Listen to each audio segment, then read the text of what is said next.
Welcome to your storytelling. Enjoy the stories, and don't forget to subscribe.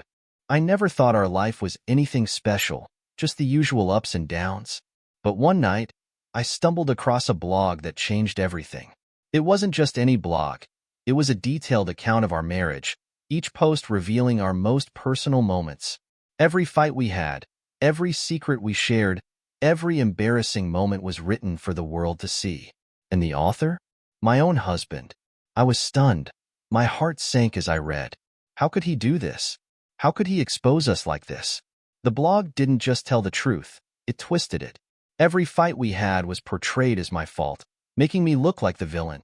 The more I read, the more I realized how little I truly knew about him.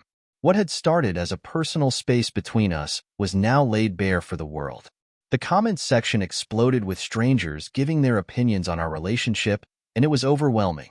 I felt trapped, exposed in a way I never thought possible. This wasn't just a blog, it was our life on display. I confronted him, shaking with anger and betrayal. His response?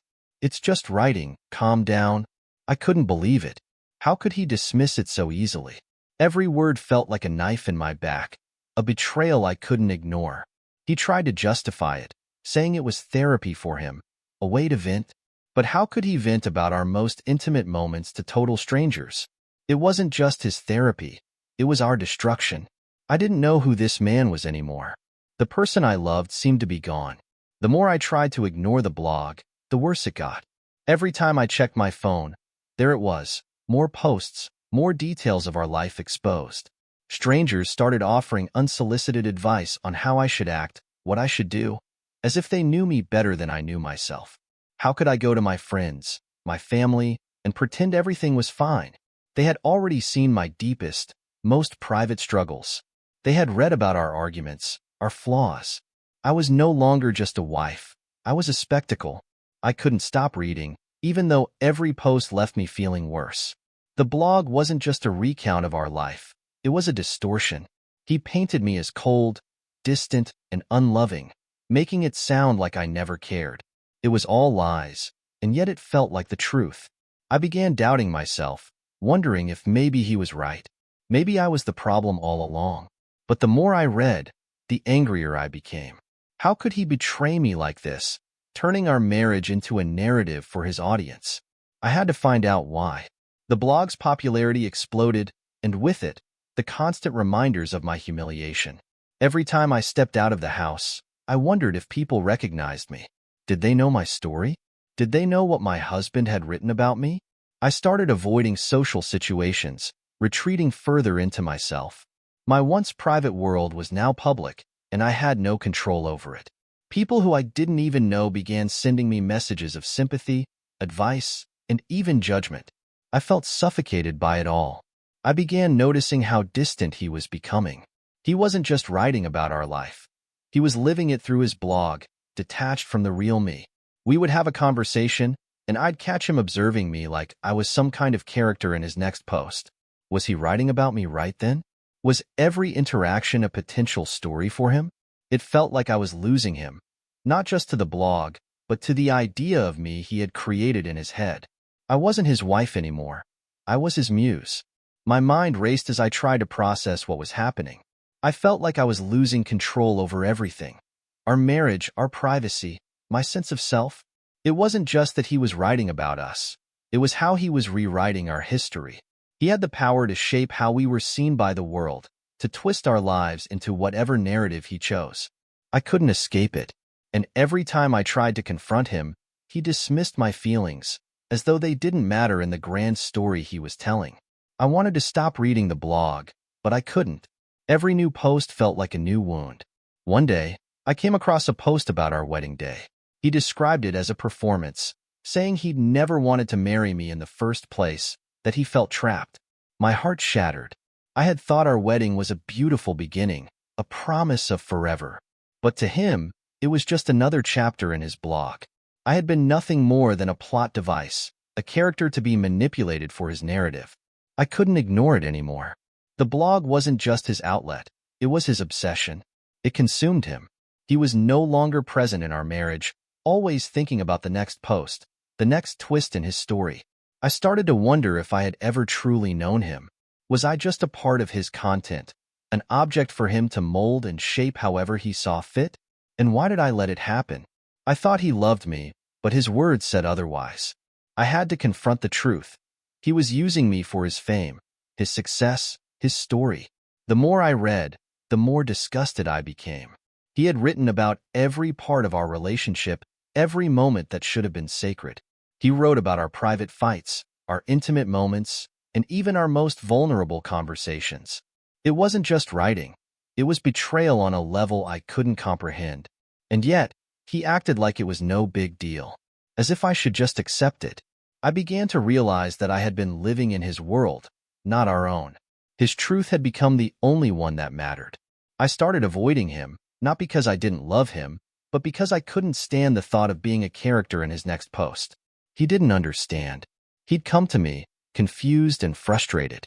"Why are you distant?" he'd ask, unaware that every word he spoke felt like another piece of our marriage being torn apart. How could I explain that I couldn't bear the thought of being written about again? That I felt like I was losing myself in the process? He never understood. I tried to confront him again, this time with tears in my eyes. "Why?" I asked. "Why are you doing this to us?" His response was always the same.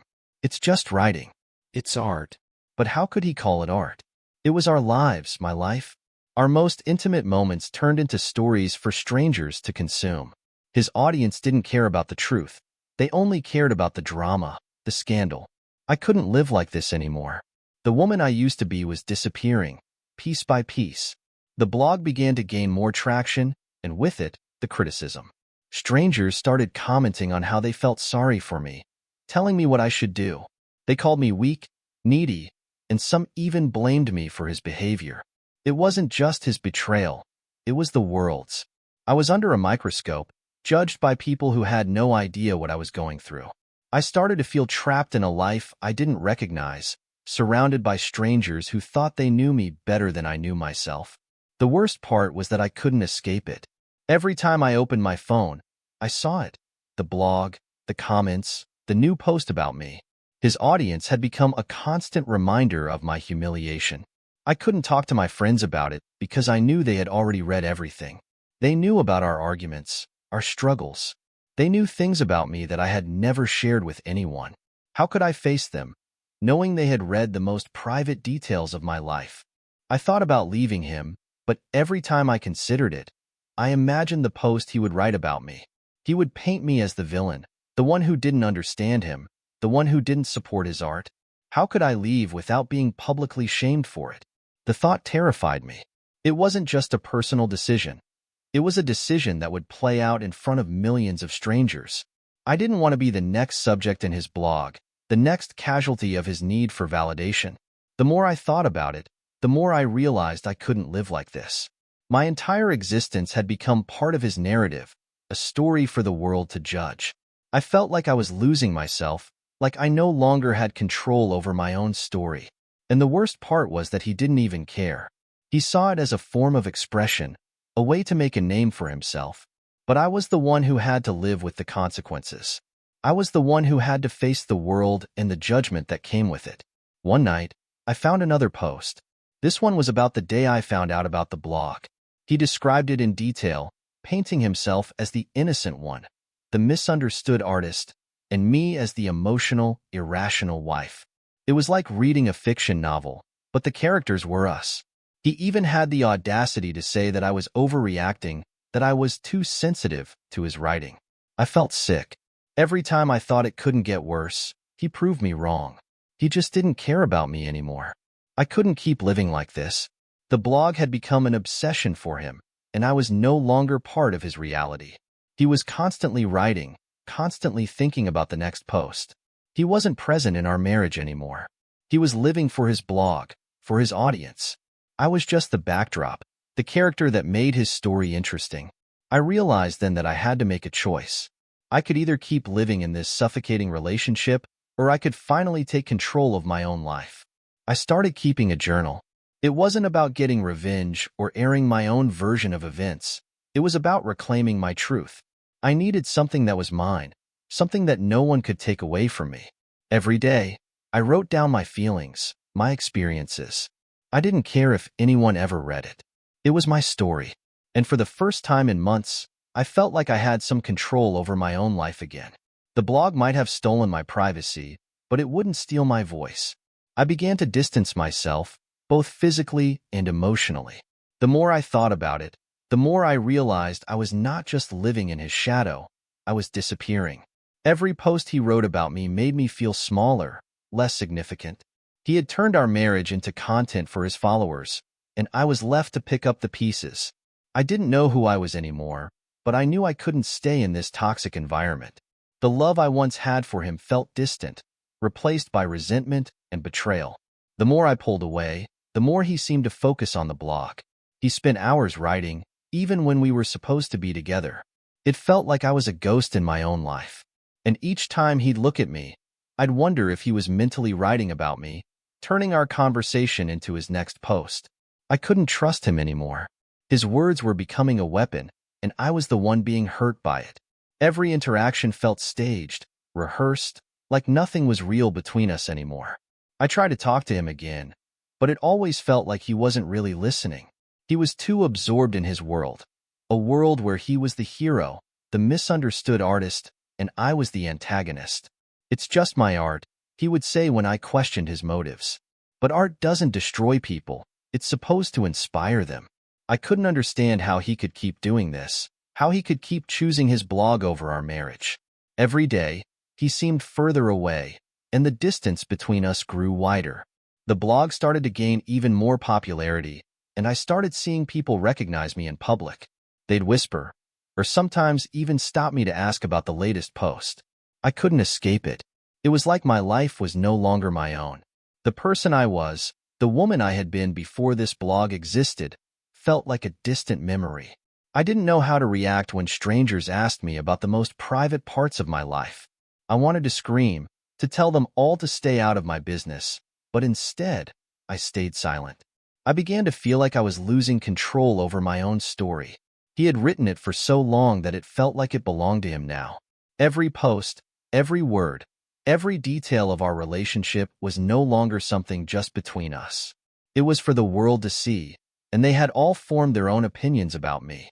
Strangers had judged me based on his portrayal, and I didn't know how to fight back. The truth seemed lost, buried under layers of lies and misrepresentations. I couldn't ignore it any longer. I was suffocating in this marriage. The blog had taken over everything, and I was left to feel like an accessory to his fame.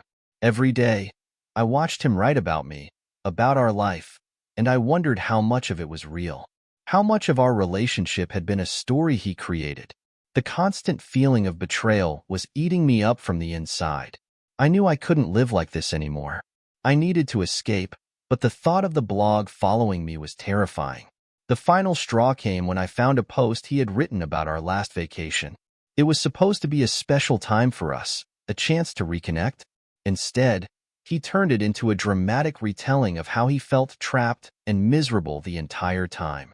He described every moment as though it was an obligation, a burden he had to endure. The love I thought we shared seemed completely absent from his words. How could he twist something so precious into an example of his dissatisfaction with me? I tried to talk to him one last time, but it was no use. He had already made up his mind about who I was, and no matter what I said, it wouldn't change his narrative. "You don't get it," he told me, his voice cold and distant. "This is who I am. This is my art, my expression. If you can't accept that, maybe we shouldn't be together." His words hit me like a punch to the gut. He had no interest in fixing our marriage. He was more concerned with building his blog, with becoming famous, than being with me. I started to seriously consider leaving. I couldn't keep living in this toxic relationship, constantly fighting to prove that I wasn't the villain he had painted me to be. But then I realized something terrifying. If I left, he would write about it. He would turn my decision into a post, make it seem like I was the one who abandoned him, who didn't understand his art. How could I leave without being shamed? How could I escape when every move I made would be analyzed and turned into content for his followers? I started keeping my own journal, a safe space where I could write my truth without fear of it being distorted. It wasn't about revenge. It was about reclaiming my voice. I needed something that was just mine, a way to process my emotions without the constant intrusion of his blog. I didn't know if I would ever share it, but writing became my therapy. I poured all my anger, my sadness, and my confusion into those pages. It was the only place where I felt in control anymore. The more I wrote in my journal, the clearer it became that I had to make a decision. Staying with him was slowly destroying me. I couldn't keep living in a marriage where my life was no longer my own. It wasn't just the blog. It was the man I had married, the man who no longer seemed to care about me. The love I once felt for him was slipping away, replaced by anger and sadness. I realized that I was no longer his partner. I was just another part of his story, and I couldn't live like that anymore. I began planning my escape, carefully, quietly. I couldn't just walk away without thinking it through. I started looking for a new place to live, a space where I could finally breathe again. But the thought of telling him terrified me. How could I explain that I needed to leave when everything about my decision would be turned into content for his blog? The idea of him writing about me leaving him, making me the villain, made my stomach churn. But I couldn't keep living this lie. As the days passed, I started feeling more and more like a prisoner in my own home. Every word he spoke, every glance he gave me, felt like part of his next post. He was no longer a husband. He was an author, a blogger, and I was just another character in his story. I began to question everything about our marriage. Was it ever real? Or was I just a part of his narrative from the beginning? I didn't have the answers, but I knew I couldn't stay in this toxic environment any longer. The day I finally decided to leave, he was writing, as usual, in his office. I knew he wouldn't even notice until I was gone. I packed my things quietly, careful not to disturb him. I didn't want him to turn this into another dramatic post. I didn't want to give him the satisfaction of making me the villain in his next story. It wasn't just about leaving him. It was about reclaiming my life, my identity, and taking back control over my own narrative. I had to do this for me, not for him. I left that night, taking nothing but the essentials.